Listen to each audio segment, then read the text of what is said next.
Баршаңызға қайырлы күн достар, менің каналыма қош келдіңіздер. Бүгін сіздермен жыл сайын жасалатын подшуба салатымызды ерекше осылай рулет қып жасаймыз. Міндетті түрде видеоның соңына дейін қараңыздар. Ең алдымен теркадан өткен піскен қызылшаларымызды осылай пищевой салафанның үстіне қойып шығамыз. Осылай 4 бұрыш тығып тегіс қып жайып шығамыз. Енді оның үстіне майонезімізді жағып шығатын боламыз. Барлығын тегістеп, барлық жеріне жағып шығамыз. Келесі кезекте бізде осындай теркадан өткен сәбіздерімізді қызылшаның үстіне қойып шығатын боламыз. Тегістеп, оның үстіне майонезді жағамыз осылайынан.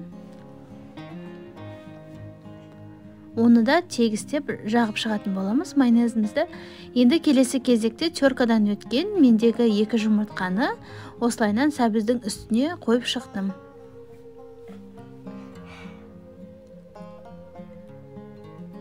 Барлығын тегістеп шығамыз. Бұнда да енді оның үстіне майонезімізді жағып шығатын боламыз.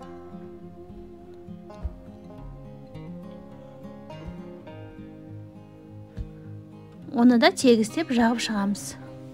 Енді келесі кезекте бізде картоп тұр. Картопты да теркадан осылай өткіземіз.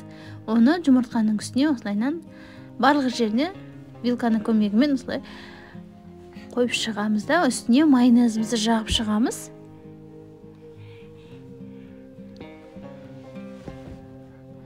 Майонез жағып болғаннан кейін үстіне осындай селедкаларымызды ұсақтап турап шығамыз және вилканың көмегімен осылай барлық жеріне жайғастырып шығамыз.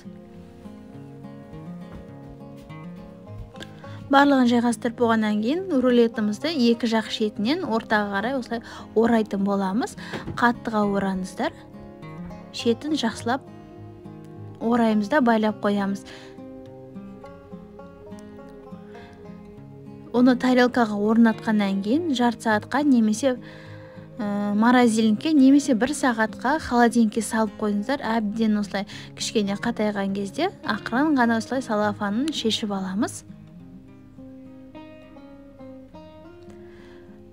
Қалауыңыз бойынша сыртына осылайынан жұқа ғып осылай майонез жағып шықсаңыздар болады. Және оның үстіне осылай 2023 деп жылды жазып шықсаңыздар болады. Мен екі жақ шетіне осындай 2 горошек қойдым да, бұршақ. Соны гүл тәріздес қып әдемілеп майонезбен суретін салып шықтым.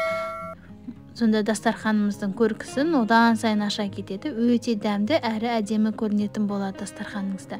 Міндетті түрде осы рецептпен жасап көріңіздер. Достарым, егер мен каналыма жаңадан келген болсаңыз, міндетті түрде каналыма тіркеліп, қоңшаны бас қосып және поделиться кнопкасымен достарыңызға жіберіңіздер.